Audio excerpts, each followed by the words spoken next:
É a primeira vez esse mês que eu venho aqui, vocês acreditam nisso? E nem era para eu estar aqui. Mas foi bom. Ontem a gente realmente fez uma viagem muito louca. Ao invés da gente estender até hoje, eu falei, pelo amor de Deus, irmãos, libera a gente para a gente poder ir embora para casa. Aí a gente dirigiu 500 quilômetros, ficou lá quantas horas? Umas 12 horas e dirigimos 500 quilômetros de volta, né? Você imagina o estado de putrefação que nós chegamos, né? E para manter as prioridades da vida, eu cheguei e fui assistir o UFC, né? Que depois de dirigir 1000 quilômetros eu ainda estava no gás, mas já tinha acabado. Quero compartilhar com vocês nessa noite sobre uma palavra a respeito da dificuldade que nós temos de entender como que a graça de Deus em nosso favor, ou seja, a maneira pela qual a mão de Deus se estende sobre a nossa vida, nem sempre é a mesma maneira pela qual nós estendemos a mão para as outras pessoas. Na verdade, isso é até óbvio, mas no nosso entendimento, às vezes a gente tem dificuldade de entender isso. A gente tem dificuldade de traduzir isso numa prática, uma prática coerente com a fé que nós professamos. Para começar, você já vê que nós entendemos as coisas erradas quando nós dizemos para o mundo aquelas frases prontas que nos ensinaram e a gente começou a repetir. Por exemplo, eu sou filho de Deus. Somos todos filhos de Deus. Somos todos filhos de Deus uma ova. Porque o outro é filho de Deus até o momento que ele começa a fazer alguma coisa que te desagrade. Por exemplo, quando o cara te rouba, te assalta, te sequestra, aí ele não é mais filho de Deus. Você já começa a chamar ele de filho do diabo.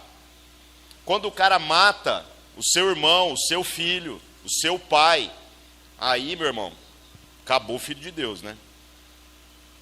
E a verdade é que nós somos tão não filhos de Deus quanto essas pessoas.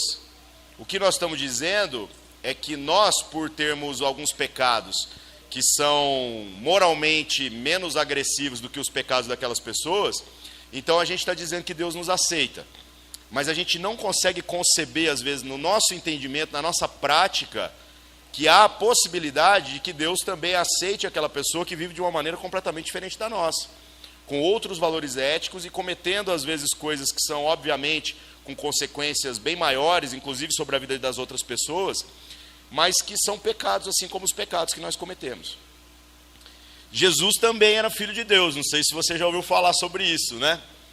E Jesus não foi poupado pelo Pai em muitos dos sofrimentos que ele viveu. Aliás, a única maneira pela qual o pai aceitou o filho diante da sinuca de bico, em que o pai tinha a possibilidade de poupar o filho do sofrimento, o pai fez questão de não poupá-lo. É a oração de Jesus na véspera do dia de ser crucificado, em que ele está lá no Getsêmani, em que ele está lá em angústia, a ponto de ter um infarto, tamanho desespero, porque ele sabia muito bem o que ia acontecer. Ele sabia o para que ele existia. E então ele faz aquela oração que ele diz: Pai, a minha vontade é dar o fora daqui. A minha vontade é tirar a corda do meu pescoço. Mas seja feita a sua vontade, e não a minha.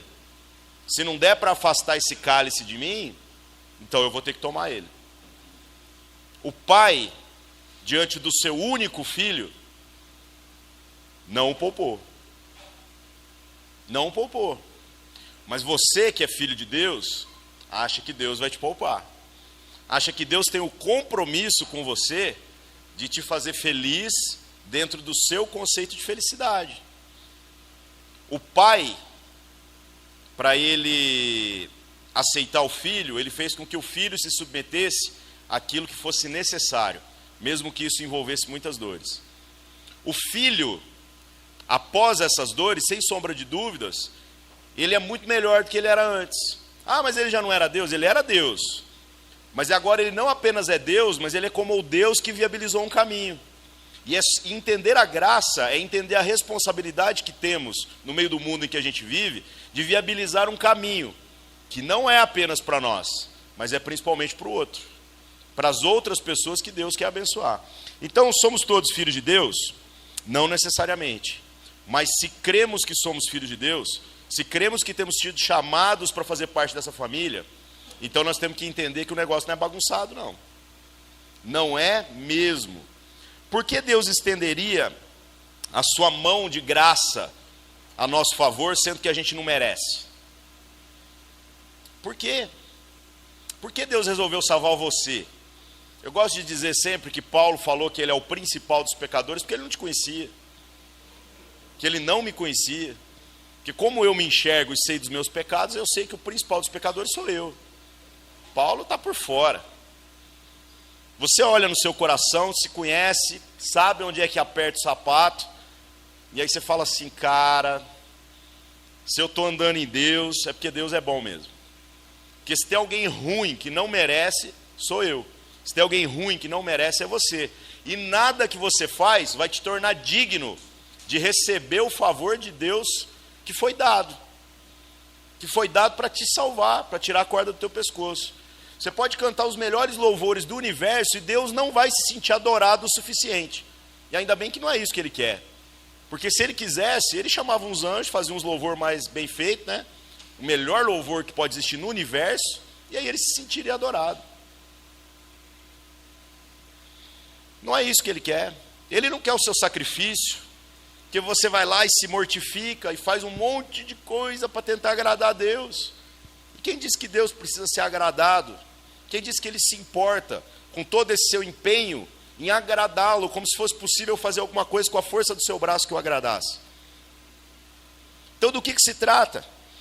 Se trata em entender que nós recebemos o favor de Deus não merecendo Ele, sendo gente ruim mesmo, gente que não vale nada, mas que por algum motivo Deus olhou para esse homem e disse assim, eu vou mandar meu filho para ir lá e sofrer as coisas que ele deveria sofrer, a morte, a angústia, o desespero, para que essa pessoa agora possa se assentar no lugar onde o meu filho se assentava, na mesa do Pai. Ou seja, ele morreu a sua morte para que você pudesse viver a vida dele, para que você pudesse ter acesso à mesa do Pai. Qual que é o nosso problema?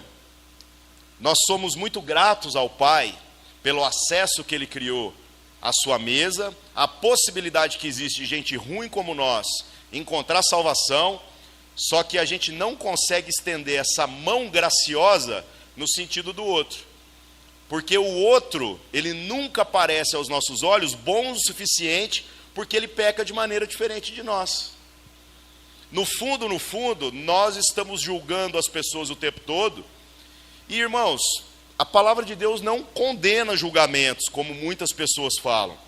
Ah, mas está lá escrito, não julgueis para não serem julgados. Termina de ler o texto, pelo amor de Deus. Que o próximo versículo diz que a régua que você mediu os outros, você também vai ser medido. Isso não está dizendo para você não julgar, mas está dizendo que se você julgar com misericórdia, a misericórdia de Deus vai se estender sobre a sua vida. Bem-aventurados os misericordiosos, porque esses alcançarão misericórdia. Não tem como você viver nesse mundo e não exercitar julgamento o tempo todo. Julgar é comparar, é você olhar um negócio e falar, isso é bom, isso não é. Isso faz parte da vida. Agora, quando a gente se faz régua, aí complica um pouco. Porque você começa a dizer, quem peca diferente de mim, está errado. Mas no seu pecado, você não quer tocar de jeito nenhum. Você quer viver do jeito que você está vivendo e esse assunto você põe uma pedra em cima.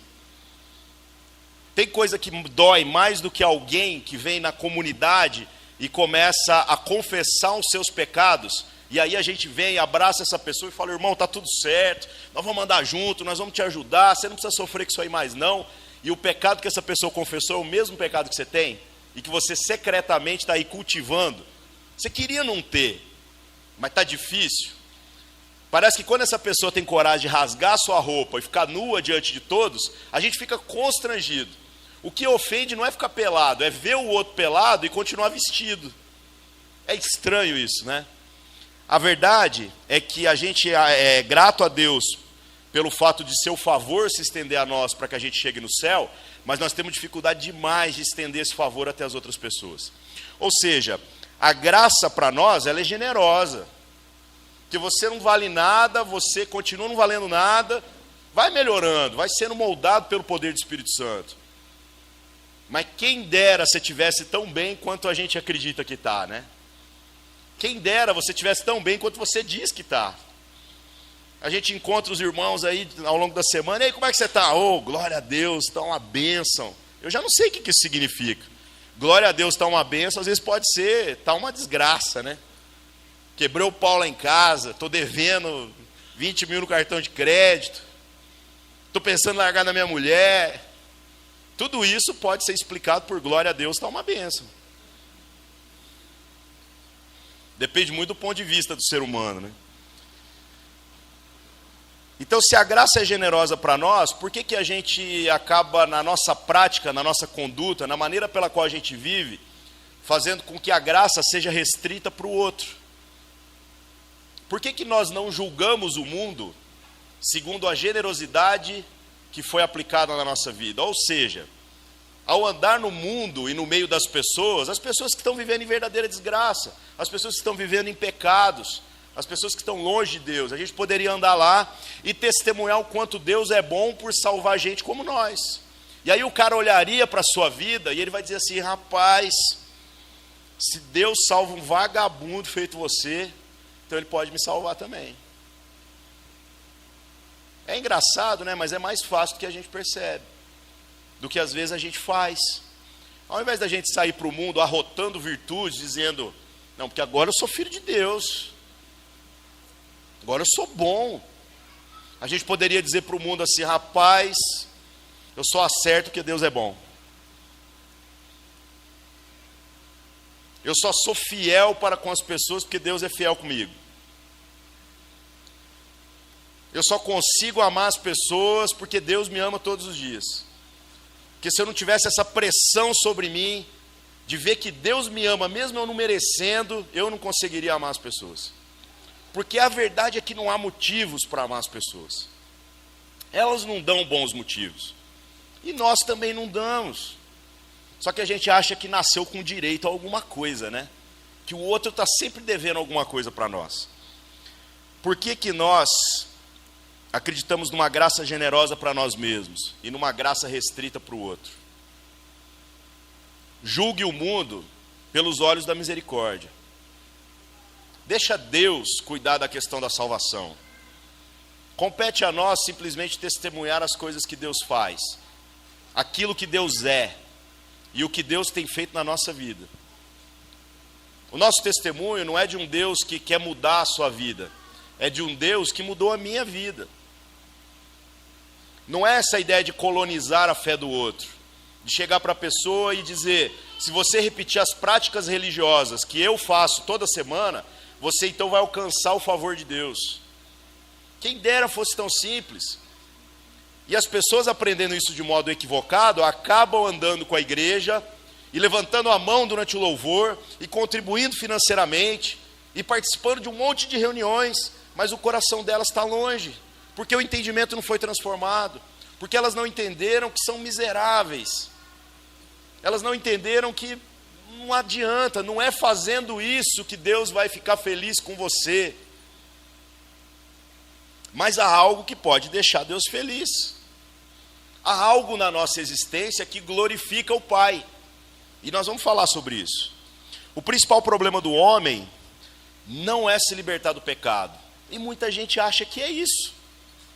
O cara, quando fala que vai andar com Deus, ele está preocupado com a prática dele. Você convida alguns amigos, às vezes: ô velho, vamos andar com a gente, vamos lá, tal, vamos no Templo Maior, Parque do Sabiá, assistir o Uberlândia aí? Patrocinense, velho.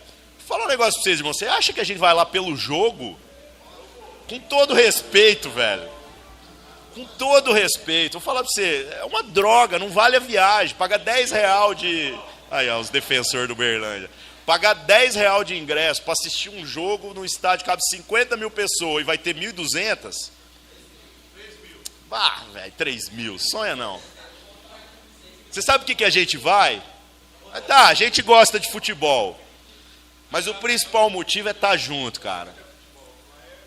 É subfutebol. Mas o principal motivo é estar junto. O principal motivo é estar vivendo junto. E a gente está preocupado, às vezes, é com a nossa prática. A gente acha assim: não, cara, porque se eu for lá e eu me contristar e eu parecer espiritual, eu vou ser espiritual. E no jogo do Uberlândia é espiritual mesmo, irmãos, porque a gente vai lá em comunhão, a gente vai se divertir, a gente vai ter amizade, e a gente está lá falando de quê? É perturbador, viu? É perturbador. Ontem a gente voltando de viagem, aí nós paramos no posto de gasolina. Né? Isso era 1h, a hora que a gente parou, né? Aí veio o cara lá, bigodinho de corintiano, posto de madrugada, você imagina, né? E outra, a gente para em posto ruim, porque a gente não gosta de posto bom. Posto bom é caro, né? A gente gosta de posto ruim. Aí a gente chega no posto ruim, vem o cara lá atender nós estamos tomando uns capeta, é aqueles bomba de cafeína para você ficar acordado, né? Que a gente tinha que chegar em casa. Mais um energético, mais uma Coca-Cola, misturando tudo e nós estamos lá, né? Aí o cara vem e faz a seguinte pergunta: vocês são uma banda?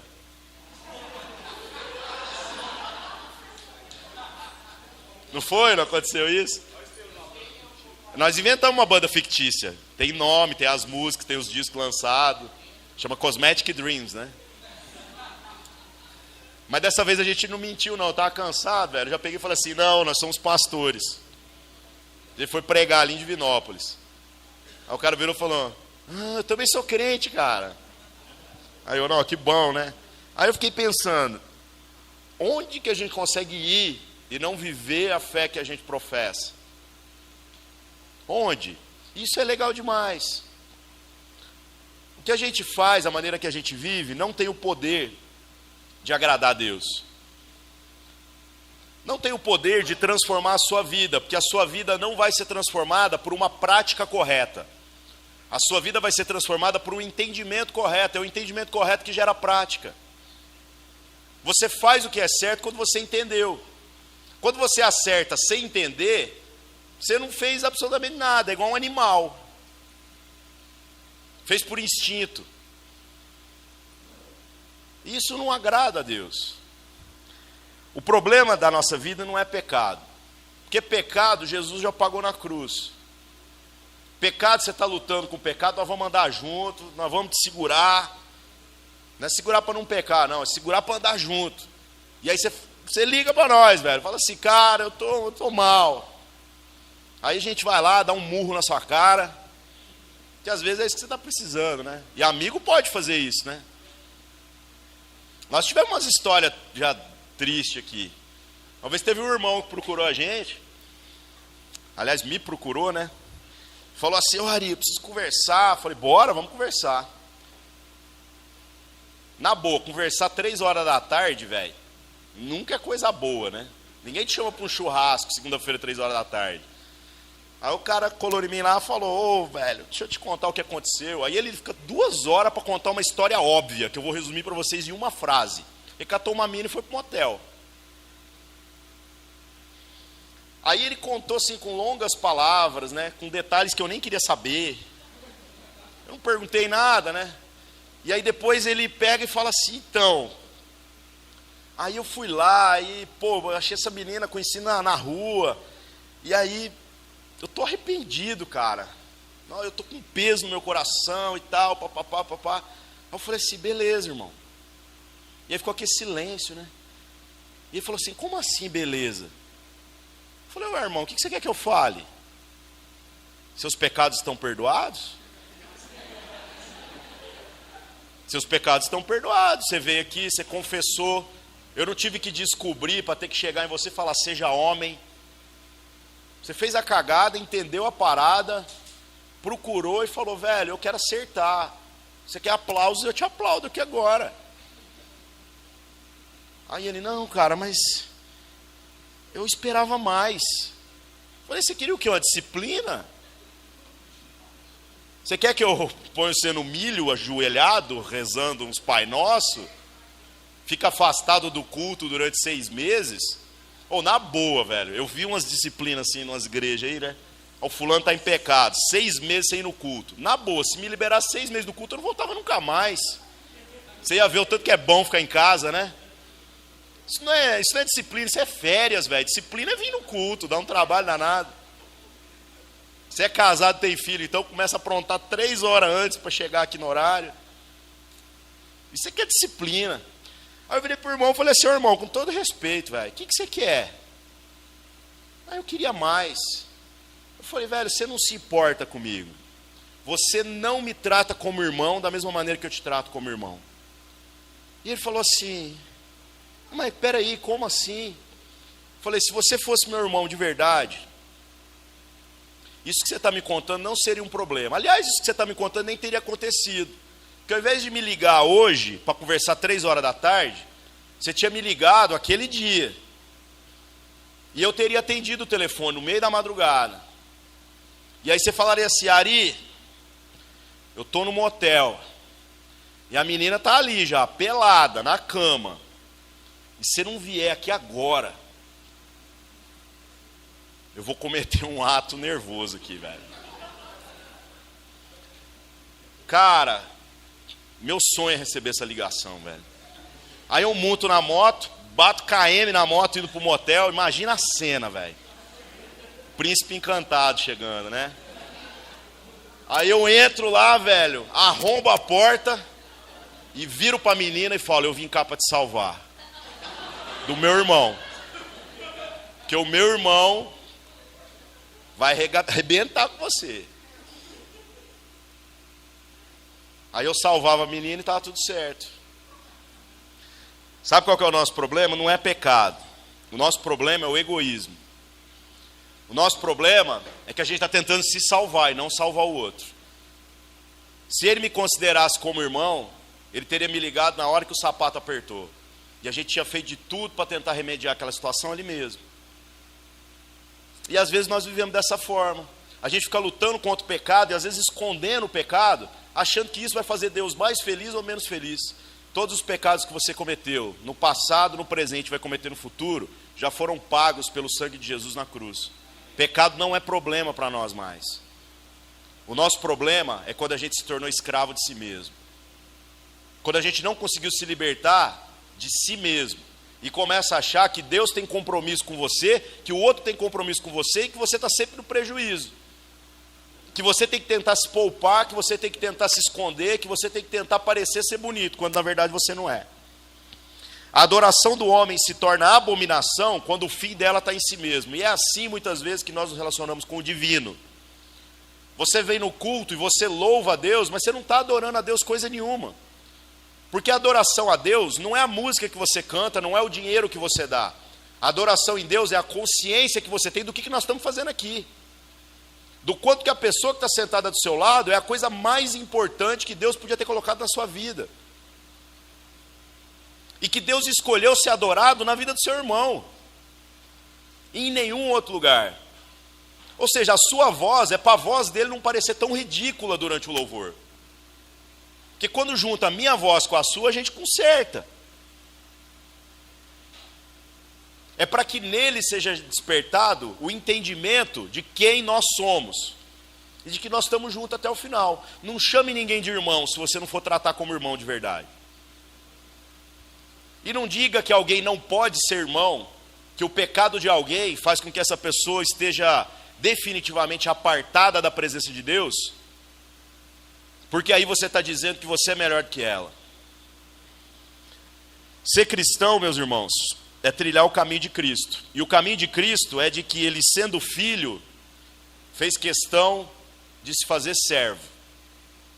Ele se fez servo para que outros servos entendessem que há a possibilidade deles serem feitos filhos. Não é bater no peito, dizendo que você agora é bom porque Deus fez algo por você. Mas é entender que se Deus fez algo por você, isso foi feito na sua vida para que o seu irmão seja abençoado. Simples assim. Tendo o direito de reivindicar privilégios, Jesus preferiu o interesse do outro. Se eu fosse Jesus, na boa, meus irmãos, você acha que eu ia apanhar? Você acha que se você tivesse nas condições de Jesus ali, podendo falar, vem uma horda de anjos aqui, nós vamos arrebentar com isso aqui tudo, sair laser pelos olhos, pegar um sabre de luz e cortar os romanos tudo, descer da cruz, pegar o templo, botar um trono e sentar e governar o mundo, você acha que você faria diferente disso? Pois Jesus fez, ele fez diferente, e nós estamos sendo chamados para fazer o mesmo. Só que a gente não quer morrer, a gente não quer morrer como Jesus morreu. A gente olha o Estado Islâmico matando os nossos irmãos e a gente quer mandar bomba lá para matar os caras. Se a igreja do primeiro século tivesse feito isso e orado para matar aqueles que perseguiam e matavam cristãos, tinham matado o apóstolo Paulo. Que era isso que ele fazia. Perseguia os cristãos de cidade em cidade, prendia, jogava na cadeia, torturava e matava. Estevão, o primeiro mártir da igreja, foi morto por uma milícia em que provavelmente Paulo estava chefiando. Qual que é o nosso pensamento quando a gente vê as pessoas morrendo por amor de Jesus? A gente fala, rapaz, isso é uma injustiça. Não existe injustiça maior do que Deus levar alguém como você para o céu. Glória a Deus pela injustiça de Deus. Glória a Deus porque Ele resolveu salvar gente que não merece. E se Ele pode salvar a gente, Ele pode salvar aqueles caras também. Ah, mas o que nós vamos fazer? É óbvio que nós vamos nos proteger, nós vamos tentar salvar as pessoas, mas nós não vamos revidar. Nós não vamos revidar, nós não estamos aqui para revidar. Nós estamos aqui para morrer mesmo. E eu sei que é difícil falar isso. Porque isso vai doer em nós. A vida comunitária é a principal renúncia que Deus quer de nós para que a gente viva de maneira coerente com a graça que recebemos. Tem gente achando que vai fazer um jejum e que eu vou jejuar, vou ficar lá uma semana sem comer e aí eu vou ficar mais espiritual. Meu irmão, a vida comunitária é jejum de você mesmo, que é o principal problema que você tem. A vida comunitária é andar com gente ruim como você é ruim e ter que conciliar as diferenças para que a vontade de Deus prevaleça sobre a vida de vocês dois. A vida comunitária dói. Ah, mas eu estou indo na igreja, eu não concordo muito. Olha, irmão, eu leio a Bíblia e não concordo com nada, mas eu sei que ela está certa e eu estou errado. Por exemplo, esse negócio de não cobiçar a mulher do próximo. Explica isso para mim, velho. Porque quando fala não matarás, eu entendo. É meio óbvio, né? Mas do que se trata isso? Então, não sabemos. Mas todas as vezes que Deus falou, observe isso, senão isso vai gerar morte em você, aconteceu. Quer pagar o pato para descobrir o que vai acontecer? Ah, é difícil demais andar com as pessoas, porque as pessoas são ruins mesmo, você também é. Bem-vindo à família. Ah, mas o dinheiro não é bem gasto. Às vezes estava faltando o bom administrador, que é você. Venha aí ajudar, meus irmãos. Talvez nem todo lugar que você vá, isso vai estar aberto a diálogo, mas nós estamos abrindo isso para diálogo. Tem um papel colado na parede ali no fundo, não sei se você viu.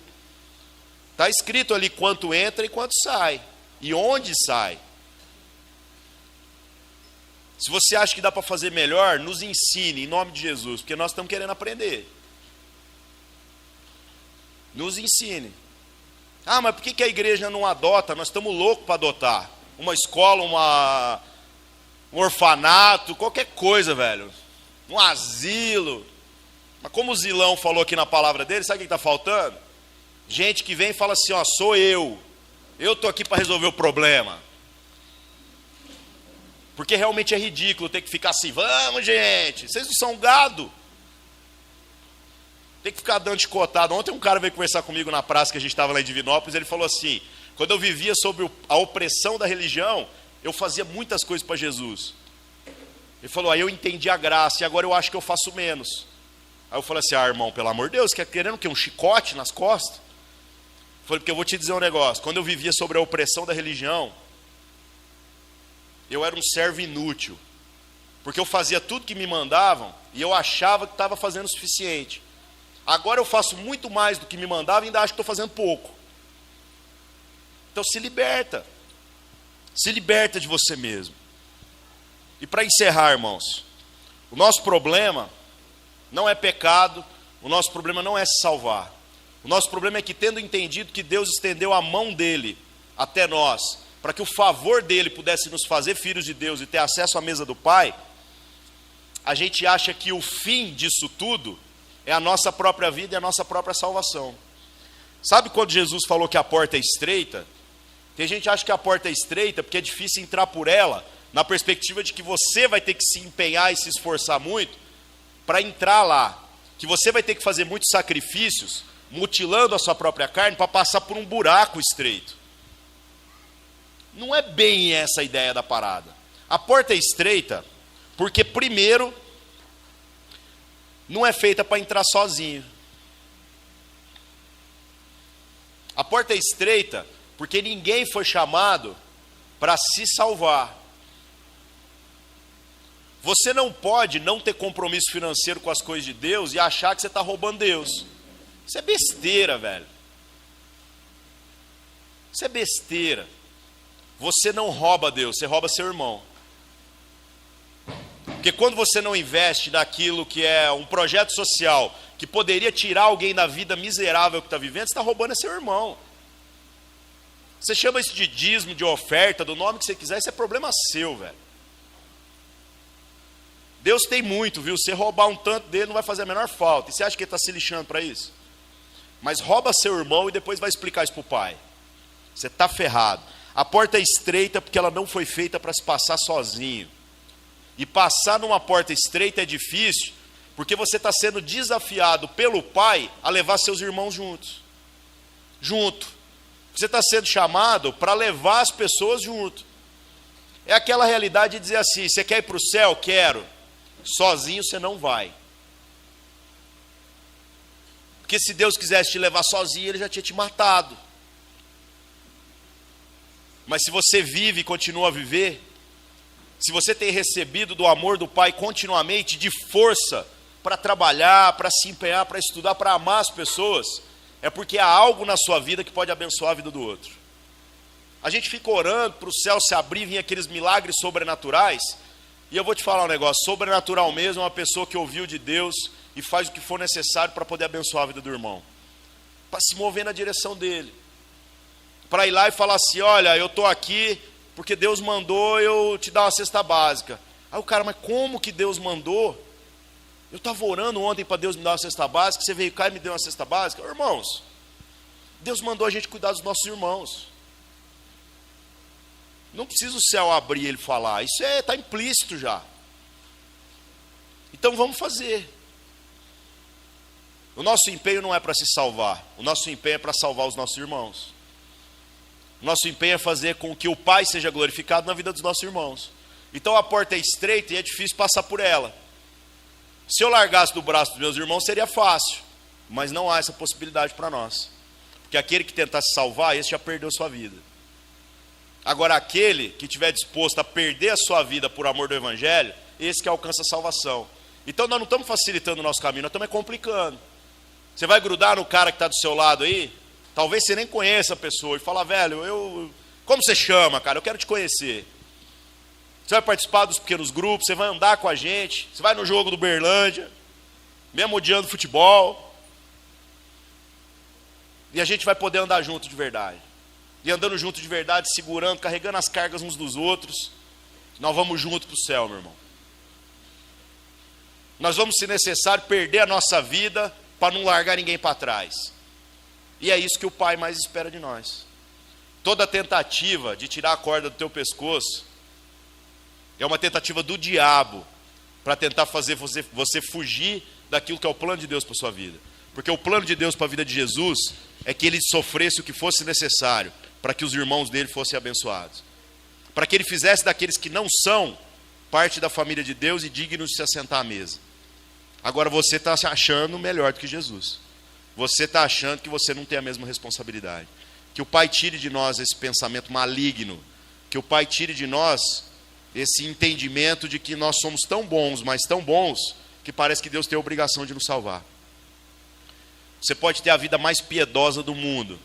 Você pode ser a melhor pessoa em boas obras. Você pode fazer tudo do bom e do melhor. Você pode deixar a Madre Teresa de Calcutá no chinelo em boas obras. Se Deus te mandar para o inferno, ainda assim Ele vai estar sendo justo. Mas Ele escolheu salvar gente ruim como eu e você. Esse é o Evangelho de Jesus. Gente que entendeu isso e que agora anda no mundo contando para as pessoas que essa notícia é muito boa. De que há esperança para nós. De que, sendo impossível para o homem alcançar o favor de Deus, Deus criou um caminho para que isso fosse possível. Então, irmãos, vamos viver de maneira digna da nossa vocação. Vamos viver de maneira coerente com aquilo que Deus nos chamou para ser. Vamos viver todos os dias nos esforçando para fazer com que o Pai seja adorado na vida uns dos outros. Com que a nossa oferta chegue no altar do Pai, que é a vida do nosso irmão. Para que todos os dias o nosso irmão possa ficar feliz. Porque quando o nosso irmão fica feliz, o Pai fica feliz. Quando o nosso irmão é abraçado, é o Pai que está abraçando ele. Mesmo que seja através dos seus braços. Então abre os braços, meu irmão. E começa a chamar a responsabilidade para si. Amém? Vamos orar. Senhor nosso Deus, nós queremos nos apresentar como sacrifício vivo. Como aqueles, Pai, que não apenas querem morrer pelo Senhor, mas que querem viver pelo Senhor. Como aqueles que querem ser testemunhas do Teu amor, da Tua graça, da Tua glória, dos Teus afetos, diante das pessoas que estão sofrendo e que são tão pouco merecedoras do Teu amor, da mesma maneira que nós somos. Mas se o Senhor nos salvou, o Senhor é poderoso para salvar os nossos irmãos também. Usa a nossa vida para que o Seu nome seja glorificado. Glorificado na vida do outro, glorificado na vida daqueles que sofrem, mas que poderiam não estar sofrendo. Coloca em nós esse senso de responsabilidade, Pai.